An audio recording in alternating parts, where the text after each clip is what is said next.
নমস্কাৰ বন্ধুসকল, মই 2022 চনৰ LP ফাৰ্ষ্ট লিষ্টৰ SCৰ কাটঅফৰ বিষয়ে আলোচনা কৰিছোঁ। এয়া চাওক, শিৱসাগৰ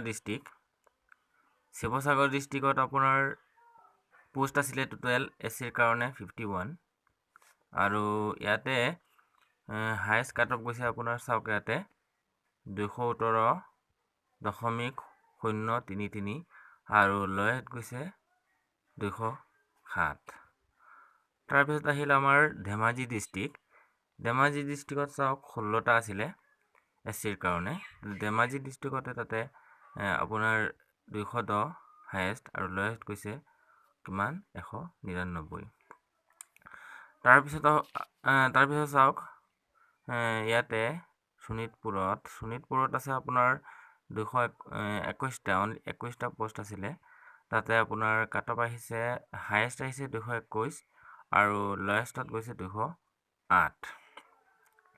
নেক্সট চাবলৈ গ'লে কামৰূপ মেট্ৰ' ক্ষেত্ৰত ইয়াতে চাওক, ইয়াতে SCৰ কাৰণে কোনো ধৰণৰ পোষ্ট নাই আৰু শেষত আহিছে বৰপেটা ডিষ্ট্ৰিক্ট। এতিয়া বৰপেটা ডিষ্ট্ৰিক্টত চাওক, তাতে SCৰ কাৰণে 15টা পোষ্ট আছিলে আৰু হায়েষ্ট গৈছে 226 আৰু লয়েষ্ট গৈছে 214।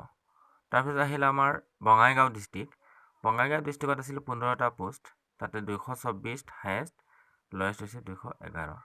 কাছাৰ ডিষ্ট্ৰিক্টত তাতে আছামিজ মিডিয়ামৰ কোনো ধৰণৰ পোষ্ট নাছিল আৰু SCৰ ক্ষেত্ৰতো কোনো ধৰণৰ পোষ্ট নাই, তাতে নীল বুলি লিখিছোঁ।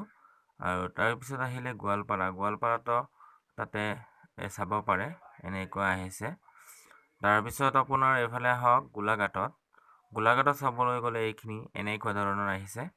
তাৰপিছত হাইলাকান্দি ক্ষেত্ৰত আছামিজ মিডিয়ামৰ নীল, সেইকাৰণে নীল বুলি লিখিছোঁ। আৰু শেষত আহিলে এইফালে কৰিমগঞ্জত নীল আছে, তাতে বেংগলী মিডিয়ামৰ হয়। তাৰপিছত এফালে আহিব আপোনাৰ লখিমপুৰ ডিষ্ট্ৰিক্টৰ খিনি চাব পাৰে এইখিনি। আৰু এফালে আছে দৰং ডিষ্ট্ৰিক্টৰ এইখিনি আছে। নলবাৰী কোনো ধৰণৰ SCৰ পোষ্ট নাই। নগাঁও, এফালে আহিল যোৰহাট। বন্ধুসকল, আপোনালোকে ভিডিঅ'টো কেনে পালে? যদি ভাল পাইছে লাইক কৰিব, কমেণ্ট কৰিব, শ্বেয়াৰ কৰিব আৰু ছাবস্ক্ৰাইব কৰিব। ধন্যবাদ।